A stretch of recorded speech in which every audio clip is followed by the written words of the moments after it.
Hotel Radisson ব্লুতে তৈরি পোশাক কারখানা মালিকদের সংগঠন বিজিএমইএ নির্বাচনের ভোট গ্রহণ শেষ হয়েছে, শুরু হচ্ছে ভোট গণনা। বিস্তারিত জানাতে সরাসরি যুক্ত হব সহকর্মী ইউসুফ রানার সাথে। ইউসুফ, সব মিলিয়ে জানাবেন কেমন দেখছেন বিজিএমইএর নির্বাচন পরিস্থিতি?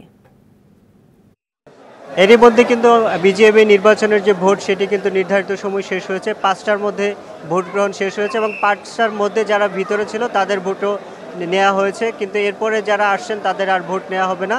আমরা দেখেছি যে আজকে উৎসব মুখর পরিবেশেই কিন্তু মোটামুটি ভোট হয়েছে এবং যারা ভোট দিয়েছেন তারা বলছেন যে বিগত সময়ের চেয়ে অনেকটা ভালো পরিবেশ ছিল ভিতরের।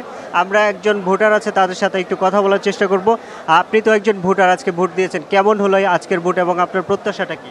জি আলহামদুলিল্লাহ, আজকে আমাদের বিজিএমইএর যে নির্বাচনটা হয়েছে ওটা খুব অংশগ্রহণমূলক একটা নির্বাচন হয়েছে।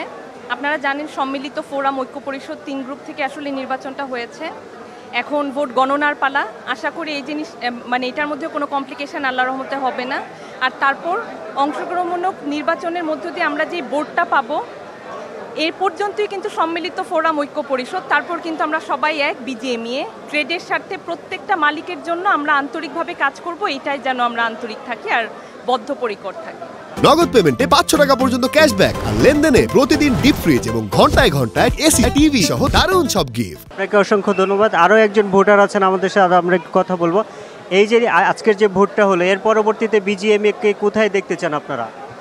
আপনারা জানেন যে প্রচুর সংকট আমাদের। আমরা মনে করি নির্বাচিত একটা দক্ষ বোর্ড থাকবে, তারা আন্তরিক হবে, আন্তরিকভাবে সকল মেম্বারকে নিয়ে, শুধু বোর্ডই এখানে কাজ করলে হবে না, মেম্বারকে নিয়ে সরকার, বিদেশি বায়ার, আন্তর্জাতিক সম্প্রদায়, আমাদের ফেয়ার প্রাইস, আমাদের জ্বালানি ইস্যু, ব্যাংকিং সমস্যা সহ, সিকিউরিটি সহ যা যা আছে সেইগুলো করে নতুন একটা স্ট্রাকচার করে আরএমজি সেক্টরকে সুন্দরভাবে পরিকল্পিতভাবে যে তুলে ধরবে, যেটা বাংলাদেশের জন্য আরও বেশি অনেক কিছু অবদান রাখবে বাংলাদেশের অর্থনীতিতে। আমি মনে করি পোশাক শিল্প বাংলাদেশকে আর দেওয়ার মতো আরও অনেক কিছু আছে, কিন্তু সেটা হতে হবে একটা সুস্থ সবল টেকসই পোশাক শিল্প। সেটা নিয়ে এবার আমরা সবাই কাজ করতে চাই। আমরা আশা করি নির্বাচিত বোর্ড সেই ব্যাপারে যথেষ্ট সচেতন থাকবে এবং সবাইকে নিয়ে সেটা কাজ করবে। আপনাকে অসংখ্য ধন্যবাদ।